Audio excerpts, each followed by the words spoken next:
ఓం శ్రీ మహాగణాధిపతి నమ. శ్రీ గురుభ్యో నమ. వృశ్చిక రాశి వారు అన్ని కార్యక్రమాలు పట్టుదలతో సాధిస్తారు. మీ కార్యసిద్ధికై ఉన్నత అధికారులతో సలహాలు తీసుకోండి. మీతో పనిచేసే ఉద్యోగులు మీకు సహకరిస్తారు. ఇంటా బయట వివాదం దూరంగా ఉండండి. ఆరోగ్యపరంగా తగు జాగ్రత్తలు తీసుకోండి. ఎముకలు కీళ్లకు సంబంధించి అనారోగ్య సూచనలు కనబడుతున్నాయి.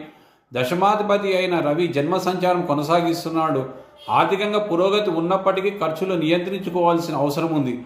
విద్యార్థులు కృషి చేస్తే కానీ విజయం చేకూరదు. మంచి ఫలితాలు కలుగుతాయి. మనసు ప్రశాంతంగా ఉంచుకోండి. మంచి కబురు మీకు ఆనందాన్ని ఇస్తుంది. వ్యాపారస్తులకు ఆశించని రీతిలో లాభాలుంటాయి. చతుర్థ రాహు దోషం వలన నాగనాథ్ దేవాలయం సందర్శించండి. అష్టమ గురుదోషం వలన గాన్గాపురం దత్త దేవాలయాన్ని సందర్శించండి.